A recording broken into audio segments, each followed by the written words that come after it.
the TCU-Baylor rivalry is truly something special, and it flies underneath the radar of a lot of folks, at least on the national level. Primarily because this rivalry actually begins or gets more serious in the mid-90s. When the Southwest Conference breaks up, Baylor gets to hitch a ride with Texas, Texas A&M, and Texas Tech to the Big 12.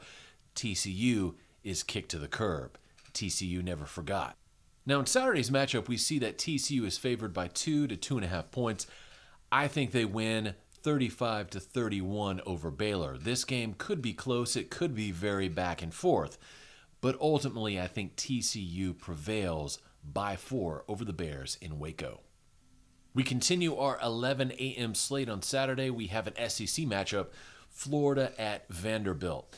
This one comes down to one thing, and that is talent. In this particular matchup, I see the Gators winning 27-17 over the Commodores. Moving to the Big Ten Conference, we have Illinois at Michigan. Michigan, very quiet as of late. Everyone's kind of just waiting for Ohio State, Michigan later on this season. I think in this game, though, Michigan makes a statement. They win 40-21 over the Illini in Ann Arbor. Staying in the Big Ten and staying at the 11 a.m. Central window, we've got Wisconsin at Nebraska. Battle of the disappointing Big Ten teams. In this particular matchup, I see Wisconsin winning 17-7 in Lincoln. Nebraska still in its tailspin, trying desperately to find somebody to bring them out of it. Will it be Bill O'Brien? I don't know. We'll see. But in this matchup, expect the Badgers to win in Lincoln. Moving to the 1:30 Central window on NBC, we have Boston College at Notre Dame. I've got the Irish winning this one 28-24 at home. As we transition to the 2:30 Central window, we move back to the Big Ten. Ohio State travels to Maryland. This matchup, Ohio State is just too much for the Terrapins. I've got the Buckeyes winning 37-14 on the road. Texas at Kansas. For the last year, the running punchline of the Texas Longhorn football program is, well, beat Kansas and then we'll talk. Well, Saturday in Lawrence, I think Texas does exactly that. I've got the Longhorns winning by a score of 31-24 over the Jayhawks.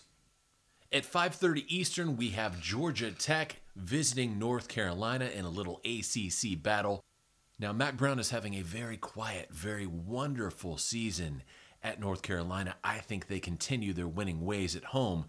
I see the Tar Heels winning 28-13 over Georgia Tech.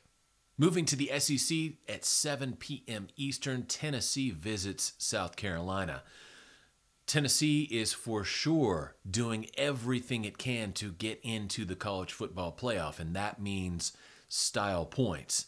The Volunteers are actually favored by 22 points against the Gamecocks. I think they cover that spread. I've got Tennessee winning 42-17.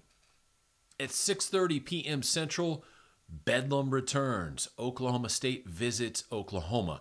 And I can't remember a Bedlam game that has been so unhyped. It has been a long time since a Bedlam matchup has received less publicity than this one. In this particular matchup, I've got Oklahoma State winning 45-33 over Oklahoma. And if this occurs, expect a lot hotter of a hot seat for Coach Brent Venables at OU.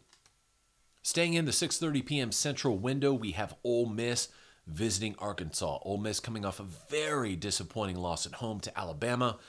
Arkansas coming off their own disappointing loss at home to LSU. So we have the unstoppable force versus the immovable object. In this matchup, I've got the Rebels winning 24-20. Lane Kiffin guts out a tough win on the road in Fayetteville. At 7 p.m. Central, 5 p.m. Pacific, we have the battle for Los Angeles. USC at UCLA. Now, UCLA coming off a very disappointing performance against Arizona, and that loss to Arizona knocking UCLA out of playoff contention.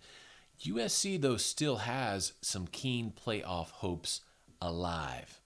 Unfortunately for the Trojans, I've got the Bruins winning this game by a score of 34-31 at home in the Rose Bowl.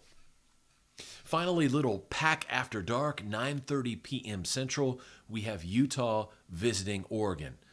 The Ducks are coming off a very disappointing loss to Washington. Expect Bo Nix and company to rebound nicely and win this matchup 38-24 over the Utes. Now, last week I had an 8-5 record, pretty good. That brought my overall season record to 92-41. So let's see how I do this week. Now, whenever and wherever you're at, I hope you have a great weekend of college football. I hope your team wins. Either way, though, I'll be back on Sunday to talk about everything that happened. God bless you. This is Kevin in Texas saying, I'll talk to you later. Bye.